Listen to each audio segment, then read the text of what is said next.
Good afternoon. This is Oris Mary Webb. I am checking in. It has been a minute. I have been. I haven't done some videos for a while, and I wanted to share with people my journey and my path and the things that I do for inner growth and whatnot. I think it's important to do that, to just kind of have a share, just share things with people, and then hopefully maybe something that I give out can be helpful.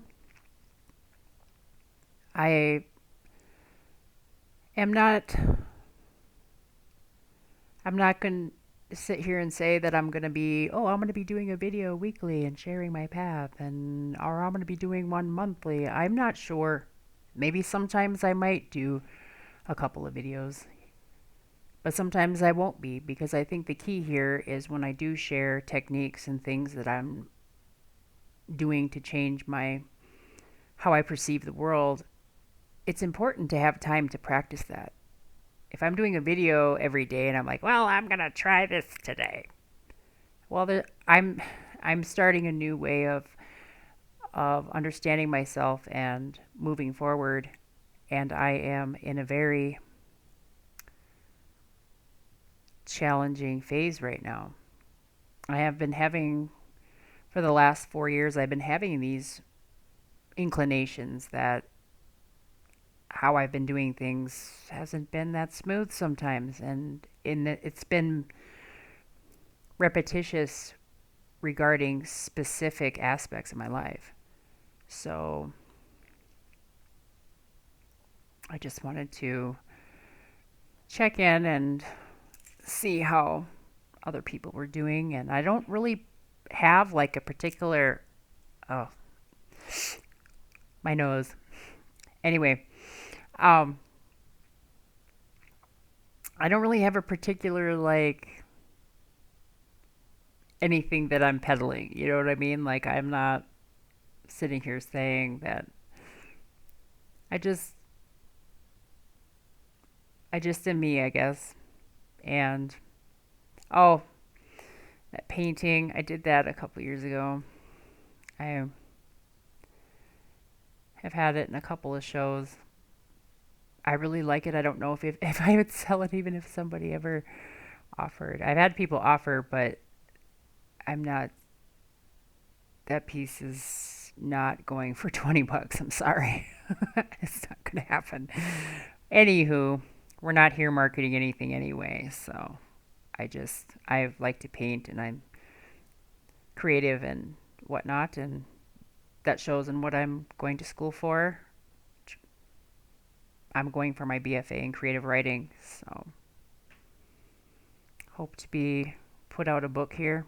I will be writing a book this fall, and I'm excited. I have been coming up with themes and ideas and stuff, so I'm excited. Today's topic is going to be realizing when you're going down, down, down, down, a negative spiral related to trauma, and understanding and recognizing the signs and symptoms associated with it, because sometimes when going down that spiral, it can be a gradual shift in thinking, a shift in beliefs, a shift in. But when other people are seeing how fast the shifts are starting to occur, it's easy for other people to see how fast it's going. As a person who has made a lot made a lot of bad decisions based on while I was in that downward spiral, I can tell you with certainty exactly how that feels and how that looks. A lot of people have been through a lot of different things in their life, but some people have a better rebound when it comes to allowing themselves to accept and acquire methods of coping. Some people are really naturally inclined to that. And I wish I would have been one of those people when I was younger. Anywho, the topic today is going to be depression related to a traumatic event that has occurred, and remembering to keep in mind that trauma doesn't have to be only regarding a certain profession. It could be sudden, anything that creates a sudden change in your life, and immense pain, as well as a heavy disruption. For me, my my event and I've talked about it a little bit in another video, but my event not only it shattered how I perceived the world in its entirety, and that's why I personally couldn't recover from it. And it had a lot of destructive outcomes. I can honestly say with gratitude that I never got caught up in the criminal justice system. I can definitely say that I managed to get intervention before anything really. But my biggest thing wasn't lashing out at others, it was lashing out at myself. And it started out as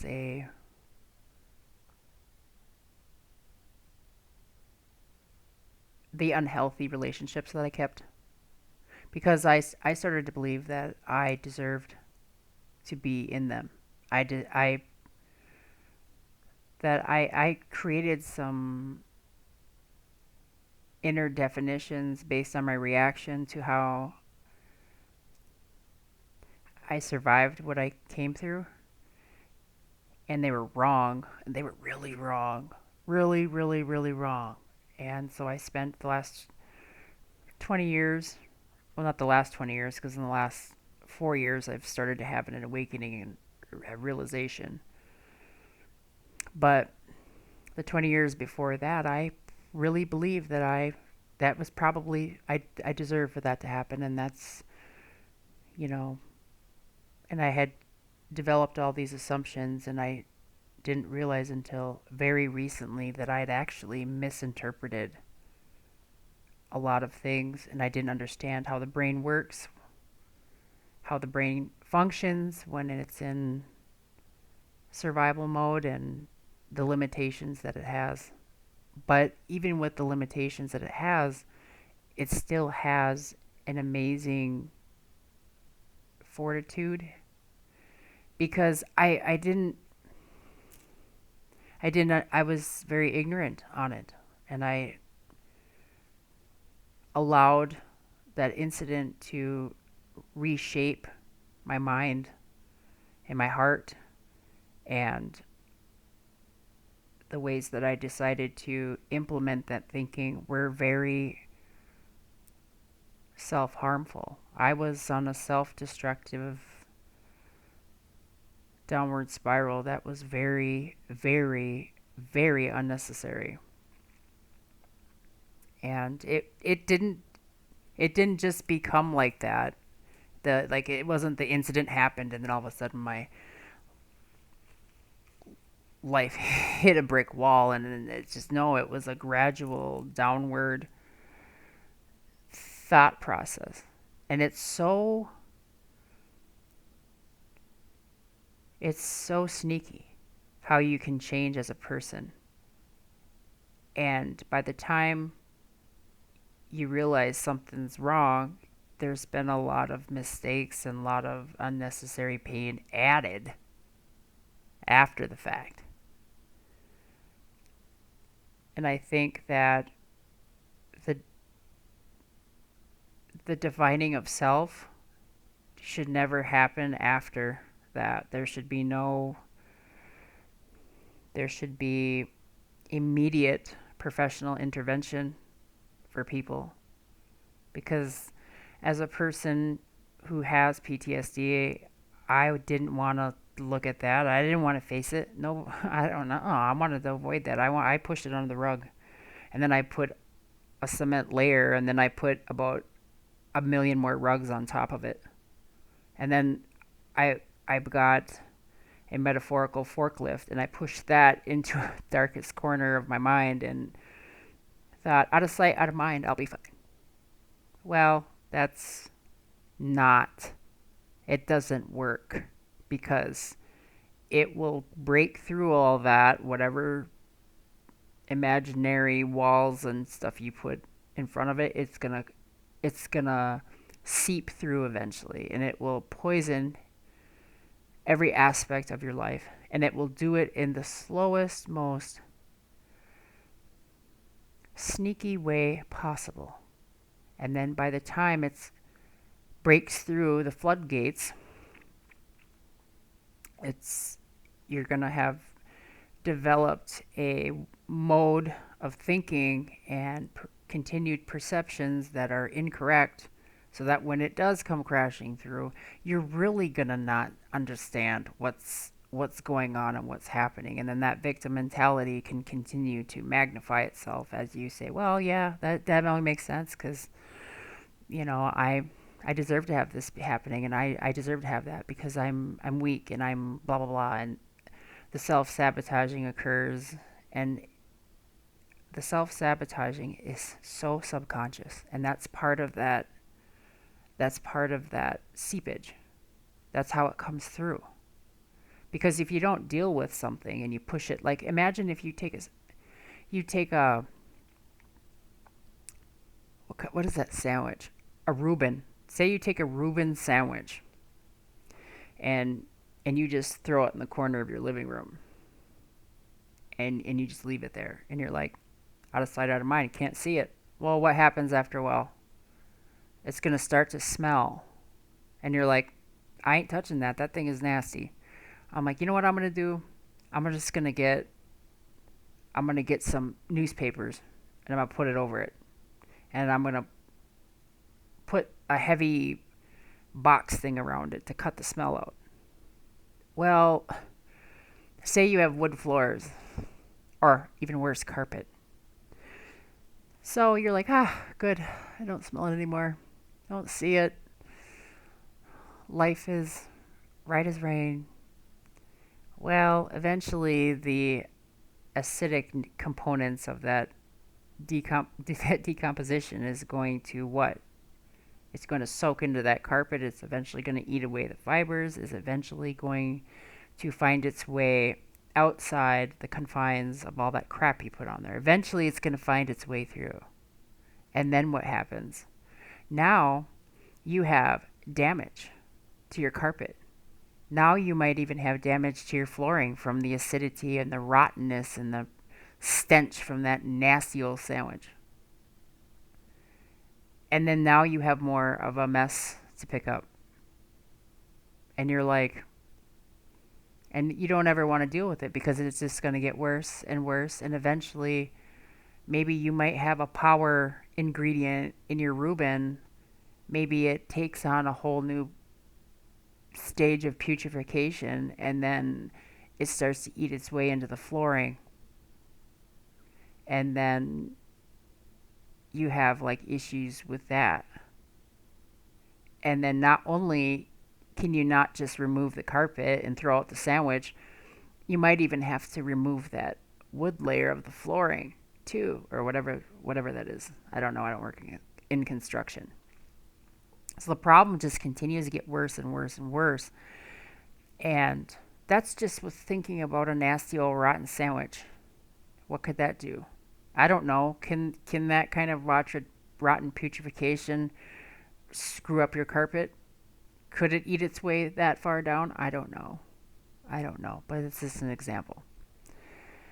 Or like, what about people who have animals in their house and they don't take them outside, and they're cats, and they don't have litter boxes, and they keep pooping and peeing and pooping and peeing, and I've heard of people that had that done, and they had to rip out the walls. They had to rip out the flooring.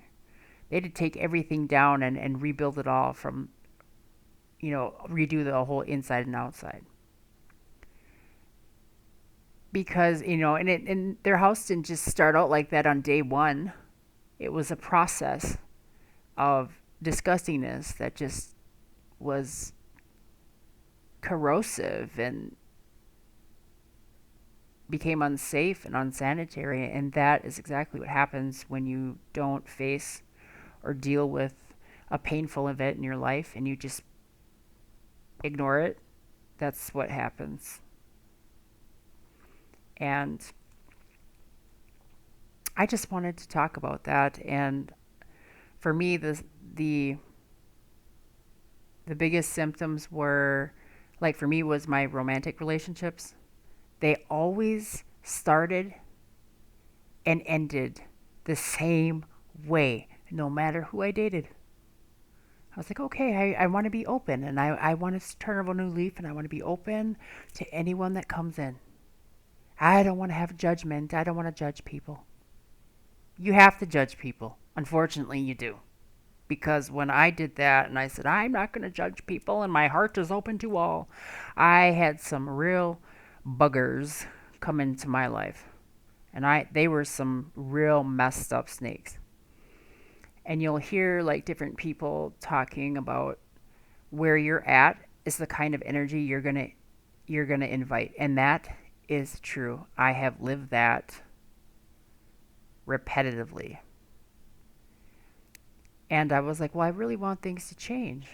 Well, then I spend a lot of time pointing my fingers at the other person. Well, if they hadn't done this, I wouldn't have reacted like this. If they hadn't done that, well, I wouldn't have been dealing with them in the first place if I had had any real self-esteem.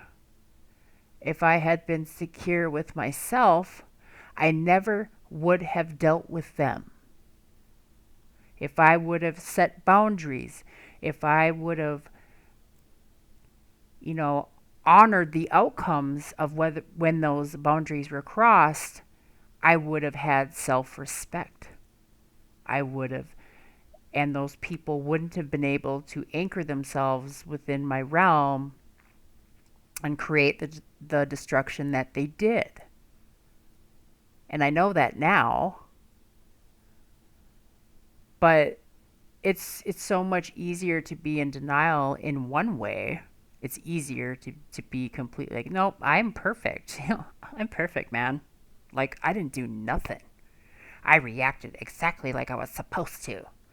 Well, if I hadn't been there in the first place, I wouldn't have needed to react to anything. So, and another big thing with that was the realization, looking in the mirror, doing journaling, and really breaking down the stages of my relationships. I was like, what happened? Like, what was I doing? And that's when a lot of my biggest awakening is just keeps happening and happening. And I'm like, it's not them. It's actually me. It's me not standing up to people. It's me not telling people, hey, you can't treat me like that.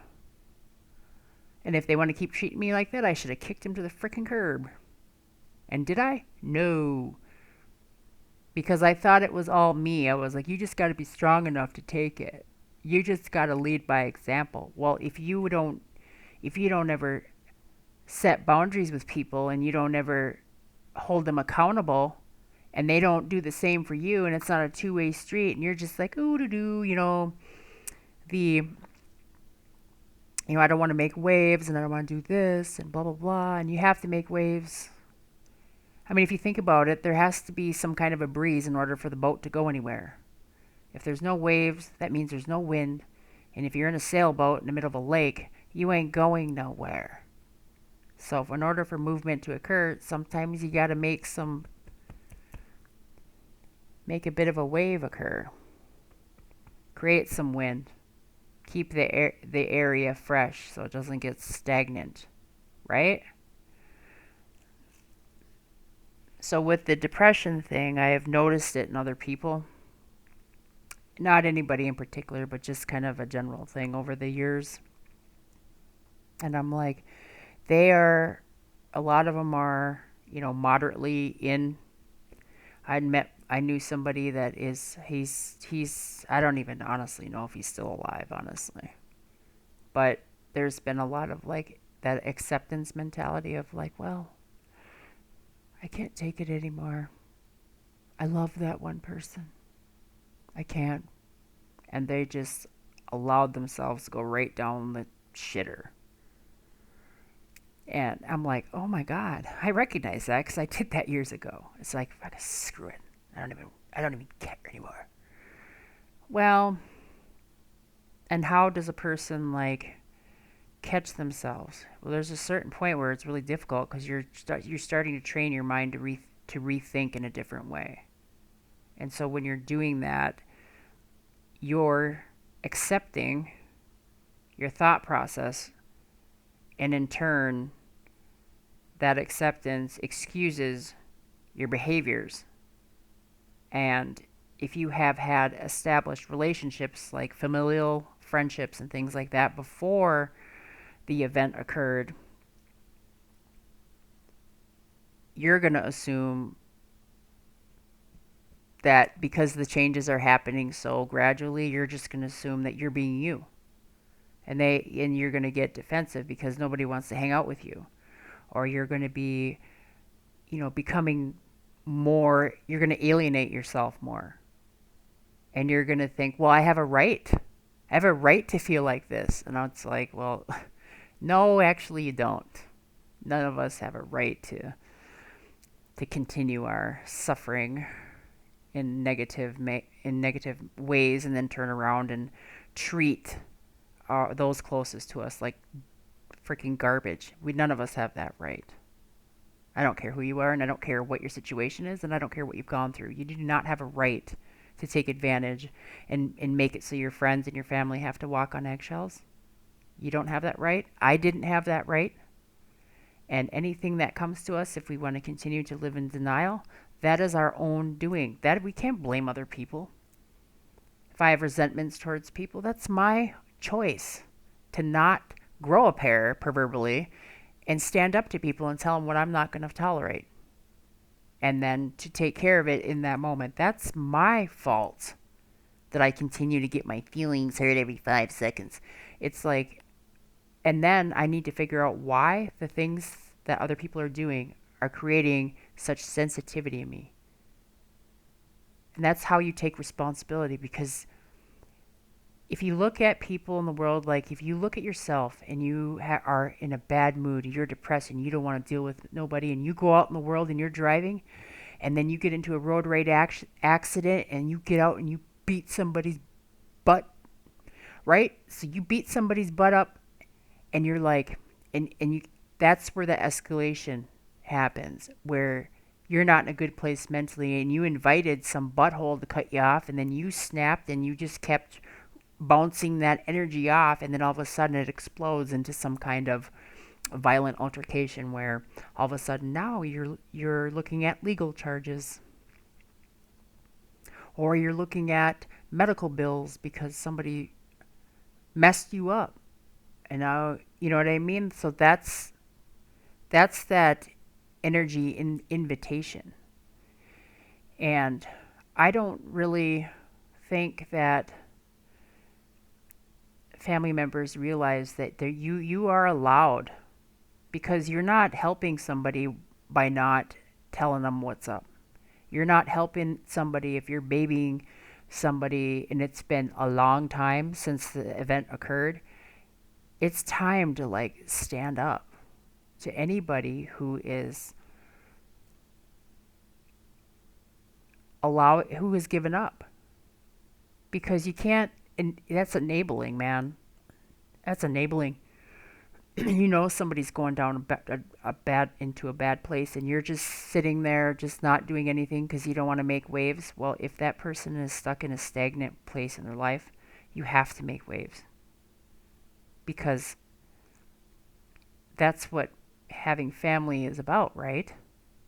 It's like you have the initial caring, coddling, helping out, but if that person no longer wants to help themselves, then and you're not going to step in and intervene, then you're enabling their behavior, and that's dangerous. That's really dangerous. But, and I know about that. I know about that. I know about the downward spiral and how destructive it can be, and how those beliefs that you start to have about yourself regarding how you dealt with the incident, how sneaky and sly your thinking can change to the point where you think you're the same person you were before it happened, but you don't realize that you've turned into a total asshat, and you are doing things to yourself that people can't watch. And eventually, I have seen it, but eventually you will lose everybody because people are not infinitely capable of dealing with stuff like that. Like, eventually it just becomes a Debbie Downer scenario. So I just wanted to really get this message out there because I have been seeing people going down a path that I went down a long time ago, and it will not end well. And the long term effects, like for me, affect my health. And for me, my biggest coping mechanism was having unhealthy eating habits. And I am now facing long term permanent physical health issues with it now. And they're permanent. I can't, like, it's, 24 years of coping, it causes problems. And I also know that I had a couple of, I had one guy that one guy I was close to marrying. I'm glad I didn't marry him. That would have been a mistake. But there was another guy that I met in my self-sabotage. I think he would have been, I, I think we would have still been married by now. And I sabotaged it because of the beliefs that I had about myself and the depression I was feeling. And instead of not paying attention and not knowing myself enough to the point where I should have noticed something and how I was looking at. I should have noticed something somewhere, but I didn't really know myself to begin with anyway, so I just assumed it, and it was so subtle, the changes. And now I'm at that point in my life where I have to get that. Now I don't just have a Reuben sandwich rotting, I have like a dumpster full of food that I've been trying to hide proverbially, in the back of my mind, that has caused a lot of unnecessary outcomes. Some are permanent, some are not. And then you tack on, now if you had to deal with the trauma and you had all your brain matter, now try to deal with the trauma when you have, a head injury and you have a scar tissue, so you don't even have all of it. And then try, like, and that's where for me I've had to have help. I talk to people that are qualified to talk to, and I am not, I don't need to talk to them every week or anything like that, but sometimes with disabilities and stuff, things have a way of trying to go back down an old path, and I do what I got to do and learn. So this thing with this, I don't know if it's like if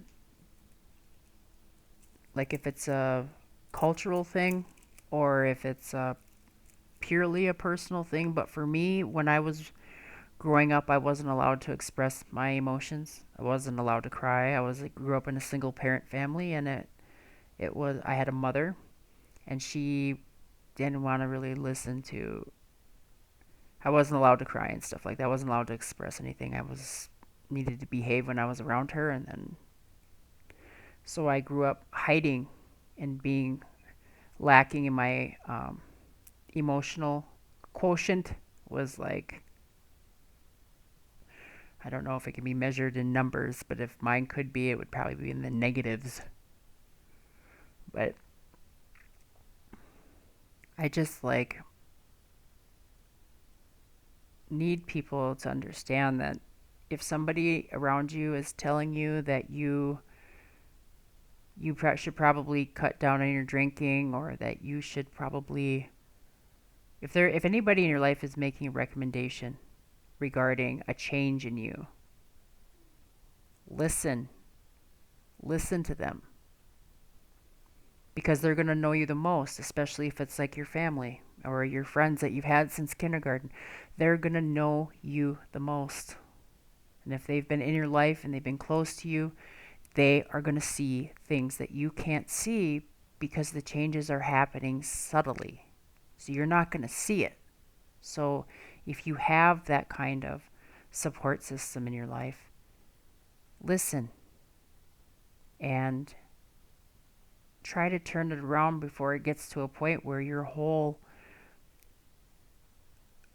identification of self gets ruined. And now you're going to be, I'm looking at my whole adult life for me personally, and I am having to redefine everything I believed about myself. And I'm having to stand, and I don't have this dumb computer. Um, and I don't have that support system that I had developed that was negative and terrible.